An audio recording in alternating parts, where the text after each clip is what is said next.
Okay, so let's get into the mock draft predictions early on, pre-combine, for your New England Patriots. We'll start with, I'm sure, the guy we just heard about.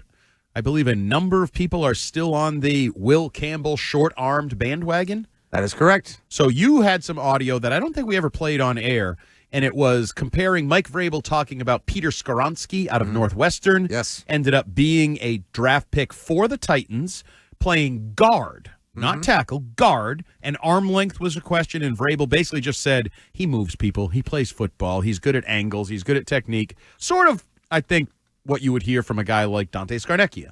He would be like, can the kid play football? Can he prevent that guy from getting past him somehow, some way, short arms, long arms, good feet, whatever, strength?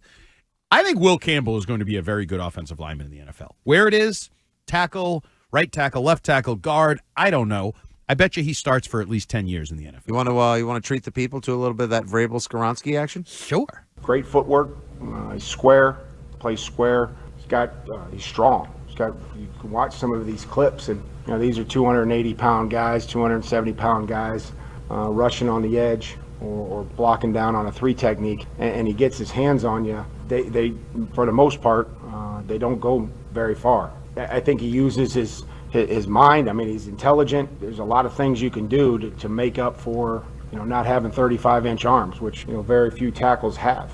It's angles, it's strength, it's body control, it's playing square, and being able to move his feet. You know what sucks around here is we have PTSD from past draft failures. It's like you can't draft a wide receiver in the second round. You can't draft a big wide receiver. You can't draft a tackle because Isaiah Wynn sucked and his arms were short. So if his arms are short, he's going to suck like Isaiah Wynn, blah, blah, blah. And it's like, I don't know. Don't we just kind of need to evaluate the players that are Patriot traumatic stress disorder? Yeah. Yeah, that's what we have. And it's annoying. It's very, very annoying. What? No, it is. It's extremely annoying. But it's valid. Is it? Yeah. Because N'Keal Harry sucked, does that mean they're going to draft a sucky receiver in the first round this year? Sadly. Because Isaiah Wynn sucked, does that mean Will Campbell's going to suck? The best indication of future behavior. Yeah, but not with different people. But Will Campbell is a different human being than Isaiah Wynn. Decisions that were made. But if the same issue gets brought up, you can understand why people would be Did he suck leery. because his arms are short or because he was kind of a dink? I can't tell you why. He got into a fight with Mike Reese. That means I think his biggest issue was he was injury prone. Injury prone and soft as puppy poo in terms of his Achilles drive. out against the Eagles in his first preseason. He turned into a puddle of goo because they moved him to right tackle or something. Like, he was not a competitor.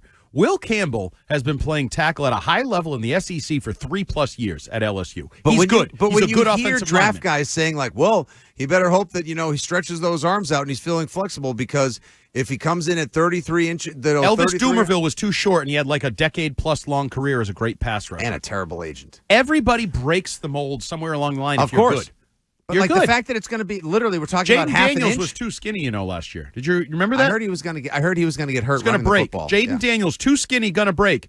Did he break? Records, yes. Yeah, records. He went all the way. We were talking about him going to the Super Bowl Because he played in the NFC Championship. right.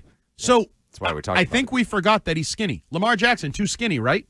He's bulked up Let's nicely. see, 1 MVP, 2 MVPs. Could have won the MVP this year. Like, He's at some point, slowly. you got to take the talent that's in front of you, not the worry about the past talent's comps.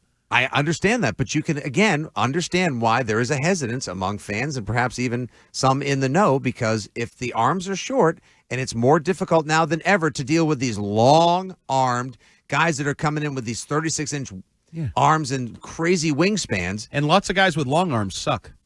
Yes, and lots of guys with short arms are good, and some guys with short arms are not good. Okay, so Will It's more and Campbell, more would he be difficult. on your board at 4? Yes, he would. Okay, next up. Did you get locked out of your laptop or Nope. something? No. I did not. All right, so right now, Will Campbell is coming off the board at number 4 for the New England Patriots, courtesy of NFL Media's Daniel Jeremiah. Best Trusted in the resource. business. Could I interest you perhaps in a CBS Sports' Ryan Wilson? Don't know who that is. Also says LSU offensive tackle Will Campbell. Okay, good job. Now you're a big fan. rode Jeremiah's coattails. Ever heard of this Field Yates fella? Oh, a Nantucket fella. LSU tackle Will Campbell. See? 3 guys can't be wrong. All right, how about CBS Sports' Chris Trapasso? Oh, the old Trapasso. The old El Trapasso. Never heard of him. What'd he say? Colorado wide receiver / cornerback Travis Hunter. Would that excite you? I can't make up my mind. So you'd have Gonzo and Hunter starting at corner, and you'd have Hunter contributing wide receiver. 10, 12 plays. How much do we think? How much do we think? 10, 12 plays. Really? 10, 12 plays a game? Yeah. No, not as much. That doesn't intrigue you? It intrigues me, but I'm more He's excited. He's better at corner. He's at corner at the combine. Of course, that's where he's working out. Right. So he's a corner. So you get a starting corner and a contributing wide receiver. Maybe they alternate. Maybe Marcus Jones and Travis Hunter alternate series where they are available at wide receiver. Can I tell you which one whose mock really moves the needle for me? Little 6 to midnight Pat's action right here. Ready? Okay. ESPN's Matt Miller. Oh, Matt Miller. I had a history with him. Oh. He doesn't like me. Are we also playing a game where I just say a name and then you repeat it in a different voice? Okay. Yeah. All right. ESPN's Matt Miller. Who's he got? First round, Michigan defensive tackle Mason Graham. You're all in on him, huh? Second round, Ohio State edge Jack Sawyer. Now that's what I'm talking about. Yeah, that would fine. be fine. Who's blocking for Drake May? You might get somebody, to that later. You signed somebody in free agency. Okay, and we'll get to that later. This is there are mock draft tackles season. available in free agency because it's also the beginning of free agency week. All right, okay. ready? How about handsome, reputable, affable, NBC Sports I didn't bosses. do my mock draft yet. Okay, just hold on. Everyone was clear Go ahead. there. All right, we're good. NBC Sports Boston's Phil Perry. Phil. Good old Phil. Round one. This is one of the guys they were talking about that Dane Brugler also was in on. Georgia edge, Jalen Walker. Okay. I feel like they always have a Walker edge player coming out of Georgia. Literally. Quay, Trayvon. Now we got Jalen. Yeah.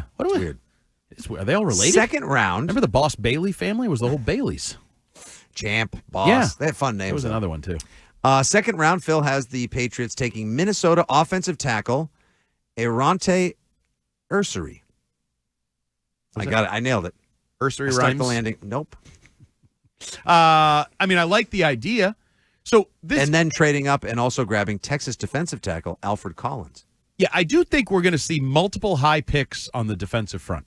Like, that would not surprise me. He has 2 out of 3 picks of the first 3 picks going to the defensive front. That would absolutely not surprise me. I think that's very likely. You mix in an offensive lineman like he did, I think that's – I don't know about the names that Phil chose. I think that's a good, solid prediction of Jalen areas Walker addressed. is one of 2 edges from Georgia that is climbing up and is expected to show up and show out this week. So he's a Mike Mamula type. He's ready to test at the combine. Blow up. Well, last year, by the way, Jarrett Verse last year popped and his stock rose up to the first round. Sure.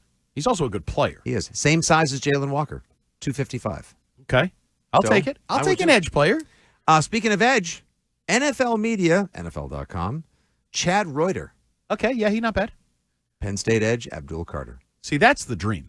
That it literally, to me, it is. That's, Abdul Carter is the dream for the Patriots. Since Mayo you get and there. Joe Milton screwed everything up back in January, winning the last game against Buffalo that they needn't not win. Pardon my double negative. They shouldn't have won.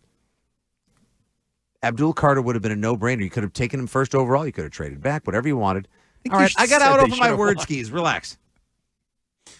Penn State's Abdul Carter, I don't know if they're going to be able to grab him because I don't think he's going to make it to 4. He's I too don't good. either. And I wouldn't trade up for him. No. In a draft that's heavy need with too edge. much. You That's need also too my much. theory. So, philosophically speaking, is that all you had there?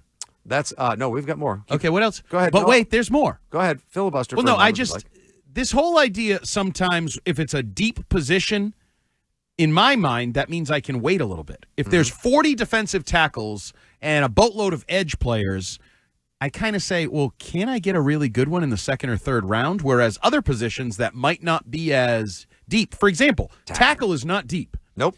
And if you circle Banks or you circle Will Campbell and say he is the best of this tackle class, I think you can make a strong argument for taking him because the depth of the other classes, you'll be able to fill out your roster better there than if you say, well, this tackle class stinks and I pass on Will Campbell. Now I'm taking a bad tackle in the second or third round. From Patriots.com, Mike Dussault. Tomorrow's guest, Travis Hunter.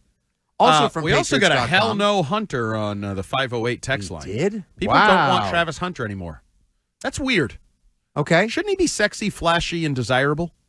Also from Patriots, you would think, considering that he plays those sexy positions, Both like ways, cornerback. Heisman, flashy, with prime. Also said, I believe he said the possibility of playing football with Drake May would be, quote, tough. But Stiz, am I correct that tough is That means now, good. That's good, right? Oh, why are you asking him? I Ask don't know. me. It doesn't sound like it in that context. No, I guess I'd have to hear It'd it. be lit. It'd be off the hizzy. Nope. Shizzy. No. Evan Lazar, Will Campbell. You like that?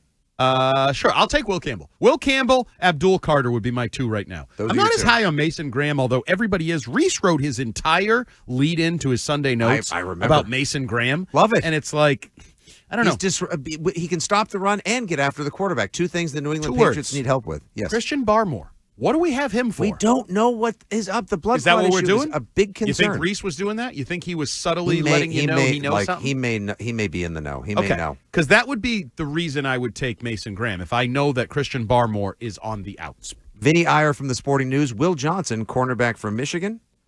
And I don't know if I love that. I'm not sure if I love it. And Lance Zierlein from NFL.com. We've spoken to him before. Good stuff. Will Campbell, LSU. So, Andy, right now, over 12, and Eric Edholm, Mason Graham. So right now, over 12 experts in mock drafts, Will Campbell is your clubhouse leader. You should be happy about that. You've been on the Will Campbell train for a while now. But often the early one doesn't end up being the right one. Drake May was the early one last year. He went box to wire. Yeah, that's true.